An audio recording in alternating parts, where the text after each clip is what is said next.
We're going to come back to Final Fantasy 14 another day, but for now, it's Mal's turn to talk about his topic. What do you have tonight, Mal?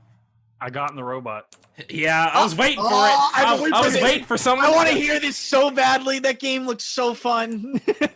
We're obviously talking about Neon Genesis Evangelion. Yeah, the Neon video Genesis game Evangelion. that just Yeah. released the other day. Yeah, crossover with Gundam. It's a great game. That is Super Robot Tyson.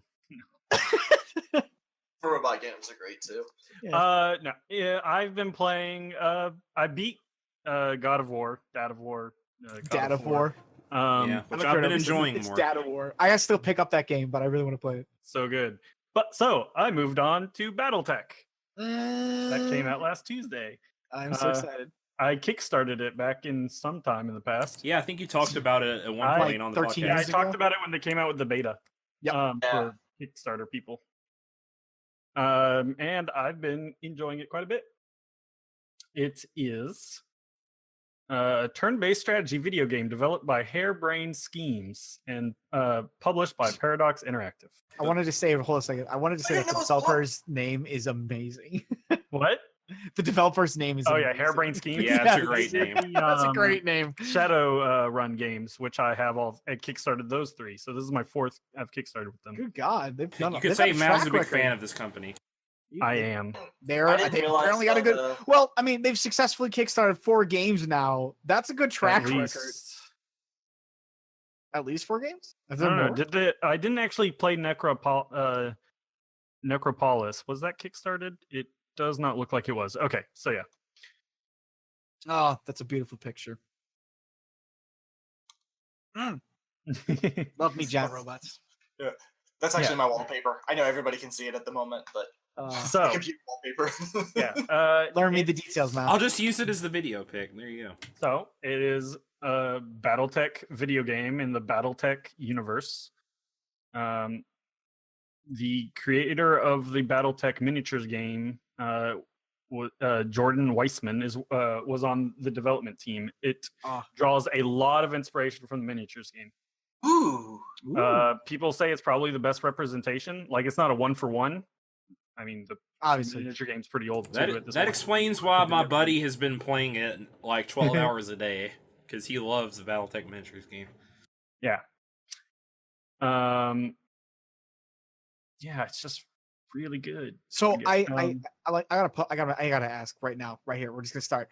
I noticed that like the game plays. Obviously you're kind of like mercenaries and whatnot, but is there like an actual storyline in this game, or is it more of like you're just trying to take care of your mercenary crew? No, so I will speak just like the opening Don't bit. spoil. Basically. Yeah, don't spoil. I'm going to spoil the tutorial, I guess. Oh no, Setup. no, not the tutorial. That's no. Which you will eventually be able to skip. But you can't yet because they've got improvements they're still making. But yeah, you customize your character, you make them, pick your background. Like it's takes place in 3025, I believe that is. 3025, yeah. Yeah, so that is at the very end of the what wars? Some kind of war.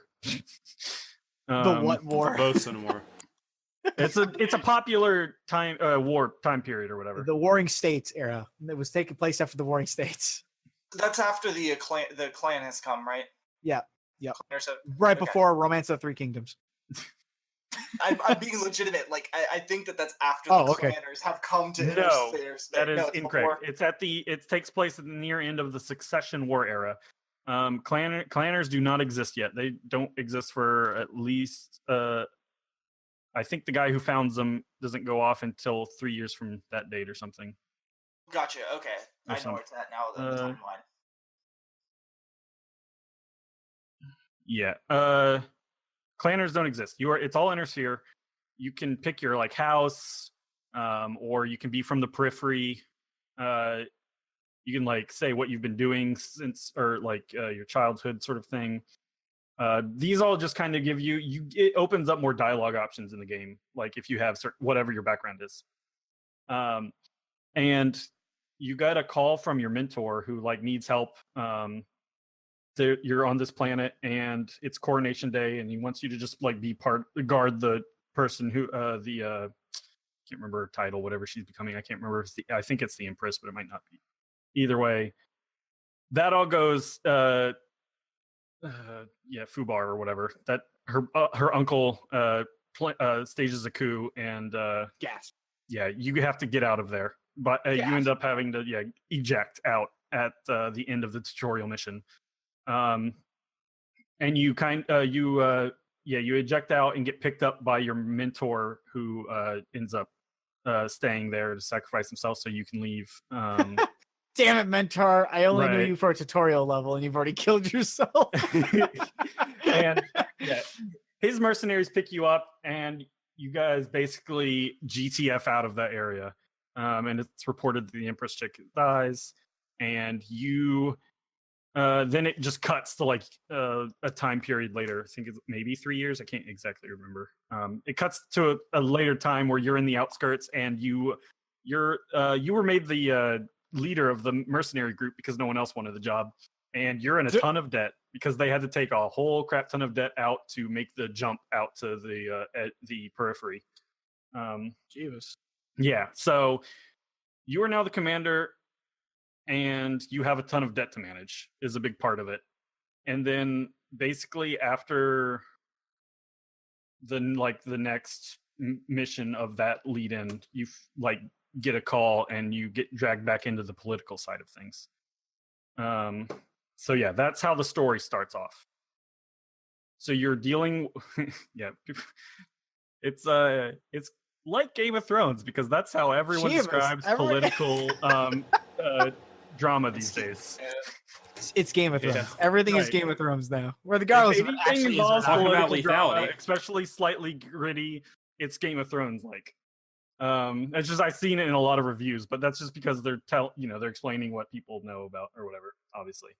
The BattleTech universe though is like one of those like just really old franchises that not like a ton of people might exactly know about. Sort of like Warhammer 40K or even L5R. Like when it's not like the huge player base of like World of Warcraft or Magic the Gathering, right? So when sometimes new people find it and find out they have decades of lore or whatever. But oh god, yeah. Have any of you guys played the Firaxis XCOM games? A little bit, yeah. Nope. No, unfortunately. Okay.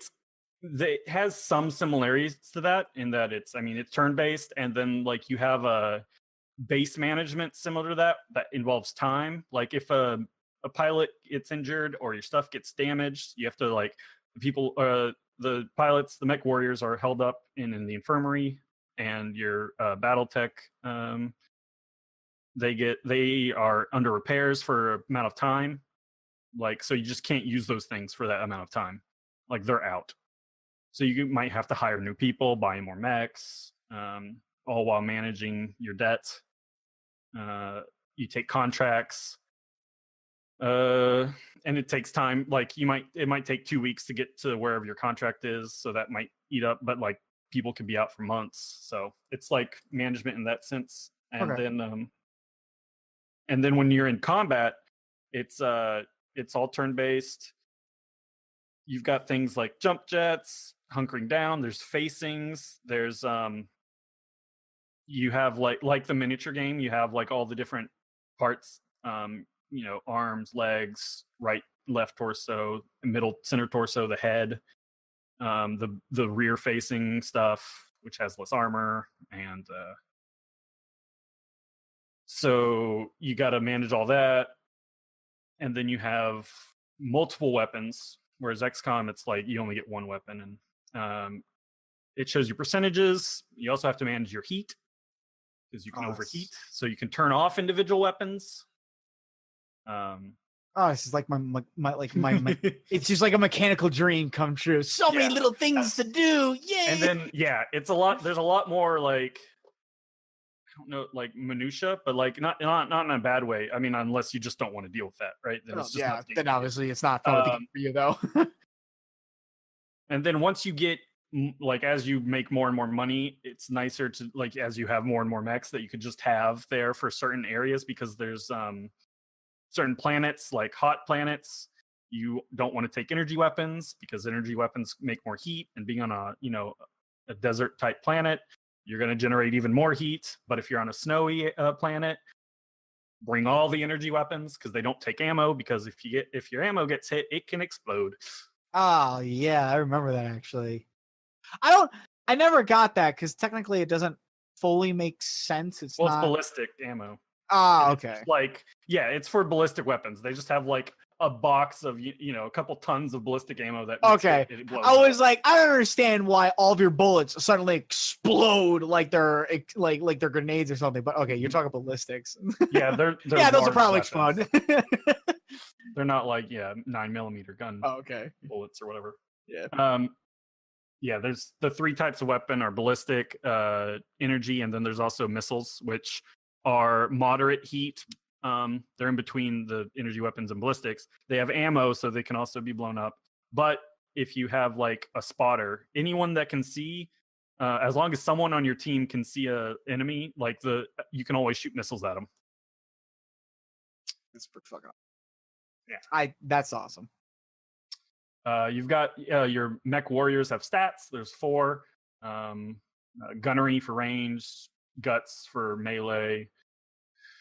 Piloting is for like evasion or something. I can't remember. Like because there are a few abilities along as you level those up too. And then there's what's the 4th one? I can't remember. I know its first ability involves sensor locks, which I love because it makes them easier to hit. I like having a lighter mech out front for sensor locking, and then PPC snipers, because PPCs do a lot of damage. I only played the this game. It sounds so fun. I only played I think it was a Mech Warrior Online for a little bit, but I just remember. Yeah, so they use all of the models from that game in this game. Really? Yeah.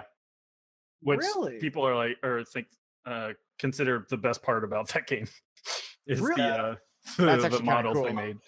That's pretty cool, actually. The designs look nice because some of the old BattleTech stuff did not age well. No. Yeah, if you do a good old fashioned Google search, you can see how some stuff might need a little updating. I love my big stompy mechs, but go look at an old fashioned Jenner and yeah. Actually, honestly, the picture that will be used up here momentarily, the mech that has the 2 pods and the 2 laser arms with the cylindrical cone, that is actually my favorite model from BattleTech. And that was the one that I actually used in Mech Warrior Online, or at least the one that was akin to it anyway. I just really like that one. Which one was it? The one on your the one that you linked in the Discord right here. It's the one with the multi pods and the 2 lasers with the cylindrical face and the one on the left side. Yeah, is that a catapult or a mad cat or something? That's a mad cat and a vulture, also known as a dire wolf and a mad dog. Yeah, see, those are my 2. Like those are the sad thing is those are both clanner mechs. Those are my 2 favorite mechs in all of BattleTech, and they're clanners, and so that means they're not in this game, and that makes me sad. Well, does that mean that this mech is not going to be in the game? Yeah. Oh. It's all inner sphere. Oh. I don't know what any of it means. I believe the clan stuff is considered one of the turning points of not of the IP dying. Really? Well, I know from a technical balancing standpoint in the miniatures games, clan wars are just superior in every way. Well, they were for a while, and then Inner Sphere got their legs, and then Dark War happened, and Dark War is when I know that a lot of people started saying the series started dying. Or Dark Age, excuse me, not Dark War, Dark Age. Ironic that the Dark Age is when they started to die. Good God, what is that? It's the old school Jenner. Oh my God!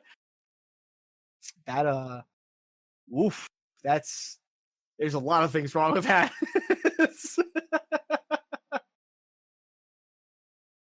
So question for you. I got a question about this because I've been reading up a little bit on the game for Mao. during I don't know if you answered it. Maybe I missed it. But during the game, like when you're taking up missions, I made mention that you can choose kind of between either trying to set a high price to be paid for, or you can attempt to lower that price to get like first dibs on salvage rights for stuff. Yeah, so missions can be randomly generated alongside the story missions, like conditions, the enemies you'll fight, the terrain, and then there's a price. It can be like there's a price range and then a salvage range, because you need to manage your equipment and whatnot. And another part about you also need to manage you can just also there's reputation. You can is a third one where if you lower both of the previous two, you end up with a reputation bonus, because reputation can factor in the like how you're received for your better contracts, better prices at shops. But salvage is you get like it'll be like a 2 and 6 or something, or like a 4 and depending on the mission, like a 4 and 10 or something. The first number, the smaller number, is stuff you get to first dibs on. Okay. And then the second number is randomly given to you. Okay. So does this mean that like then you really kind of have to salvage? You can't go and buy parts? You can. Okay. But you can also salvage, and you can also salvage mechs. So you might not want to completely destroy your enemy's mech, because you can then salvage it and they can be worth a lot of money. That's really cool. Yeah. You can do called shots, which anytime you knock someone over, you can called shot them, or you get a free called shot, or you can spin morale, because there is a small morale gauge, basically. Like once it gets over a certain point, you just kind of get a free buff on everyone to hit, and then there are a few abilities that let you spend it. Not a ton necessarily, but one of those is just making a called shot. Huh. Like like destroying the legs, I think is like both legs is a pretty good way of like taking someone out of a fight. The head is also really good, but there's only like a 2% chance of hitting the head, like base. But it instantly kills the pilot. So, which some people, I have been blessed enough not to have it happen, but some people just randomly get critted in the head basically and lose one of their mech warriors. Oh, that sucks. Rips.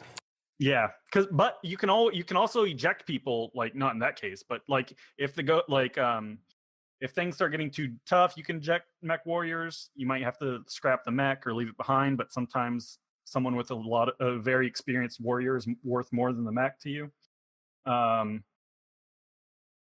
Also, you can back out of a mission and you take a big hit unless you've killed someone. As long as you've like killed someone, you can back out with like no penalty to your reputation. Okay. Yeah, like as long as you've basically made an effort. And then like sometimes you can like if the mission was to escort some people, once you've completed that, you can like clean up the rest of the people, giving you more salvage. Or if you're hurt, you can just get to the escort zone yourself and leave. Like so there's some different ways to go about that as well. Okay. That's actually pretty cool. I've been enjoying the game a lot. I like the story. The score is really pretty, and it doesn't have CGI cut screens. It's mostly like stills. Like they kind of I really dig the art style because they're like the hand painted look effects. But they also animate those in a way. Like I don't know if you've ever seen like people animate magic cards art or something like that. They kind of do it that way. The voice acting is not great. There had to be something wrong with it. Yeah. Also, I mean, as far as the bigger negatives, they have had some issues with certain people's hardware. Like some people just have awful like loading times or crashes. That is their top priority to fix right now. Because they've already released the post-launch roadmap, and number one is making sure they can fix the critical issues. Obviously, yeah, that makes sense. It I mean, obviously, you want people to be able to play the game, and if it's got problems with your hardware. Yeah, which Yeah, hopefully they'll be able to figure it fast because the beta didn't have this issue. It's something in the release build. So Really? yeah, Hmm, unfortunately. that's a weird bug. And then they also plan, after the critical, they've got a general bug fix later in May, and then they're going to be localizing it to French, German, and Russia, and Linux support, which is ETA is unknown. And then their first actual update with content will be June or July, and it's all about customization and player options. Oh, sweet. They're going to Question. give. Oh, wait, no. quick question here. Is there any part of that timeline? Is this game even multiplayer in any shape or form? Multiplayer has already in. I have not done any, but yes, you can fight your lance against other people's lances of mechs. Is there co-op? I don't know if there's co-op. I don't think so. I I know there's multiplayer because that was in the beta as well. I don't know if they were gonna do that or not, but it'd be really cool to play this game where you all you and four buddies, you and three buddies could play with each other using one of each mech, and you kind of have your mech and you're doing the mission together. That would be really cool.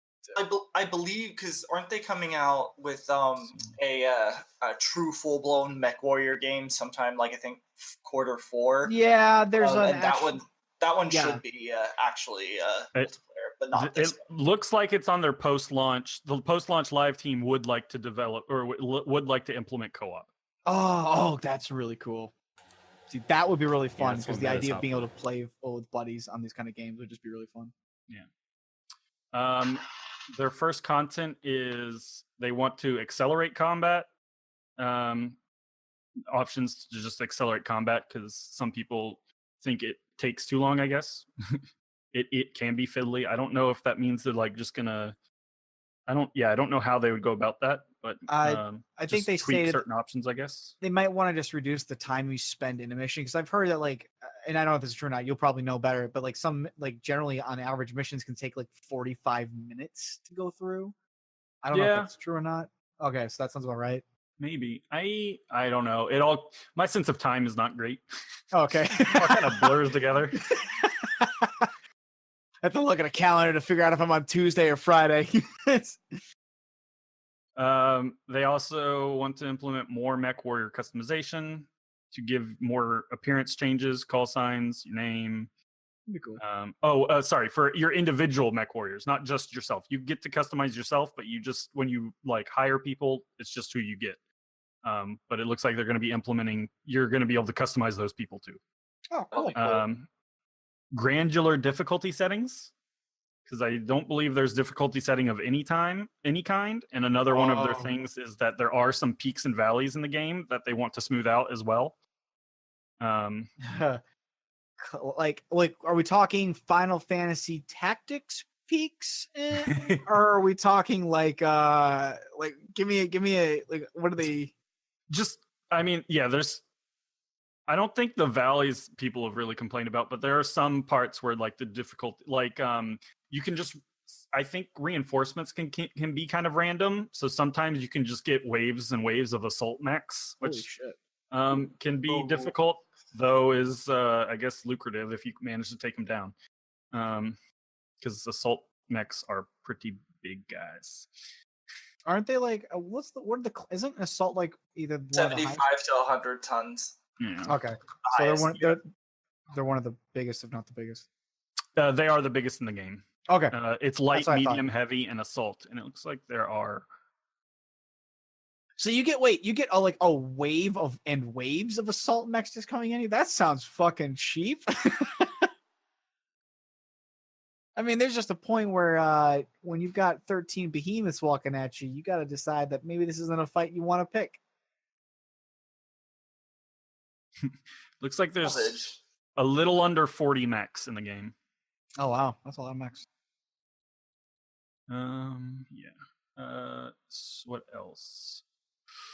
Yeah, and then an option to skip the tutorial, and then and then some mech labs /store/salvage quality of life improvements with the UI, which I haven't really noticed myself, but and then I guess audio. They want to make it so that audio doesn't keep going when you tab off of it for streaming while you're streaming the game. It's also listed there. Very cool. randomly. But yeah, I quite enjoy the game. I mean, I'm not even huge into the BattleTech universe, but I do like turn-based combat, games like this. And I mean, I am a fan of mechs. Yep. It's like I peanut just- butter and chocolate. I kind of want. Yeah. Also, I wanna- this apparently, it was originally Battle Droids, but they had to change the name because of LucasArts made them because they own droids. Yeah. That's kind of. I am glad they made that change. Yeah, I'm glad they made that Yeah. change too. Battle Droids would be a very weird name. That they got into in their early years is actually interesting now that I think about it. Yeah, it's gotten a lot of good reviews too, like a lot of 8s, 9s, and even some 10s, I guess. Metacritic has it as a 78. So Yeah. That's it's not bad. I mean, I've been looking for a tactics game for a while now. I might pick this up. I mean, it's got mechs. It's got $40, tactics. and you could probably find it on sale. There you go. It's not even full price. It's not even full Yeah, price. I think I saw someone was mentioning there's a extension on Chrome that you can install and make a wish list, and the extension will tell you the cheapest you can find that game on. Someone was like, it's $31 on this site. The full price crap is yeah. why I'm not getting Donkey Kong Country Tropical Freeze tomorrow, Nintendo. Charge me $60 for this game. I don't care if everyone says it is the greatest platformer of all time. I will buy that shit used or on sale when it never goes somebody's on sale. losing some of his Nintendo fanboy points this episode. I know, right? Oh, Who would've now thought? Never would have suspected it for me. And I'm not being facetious.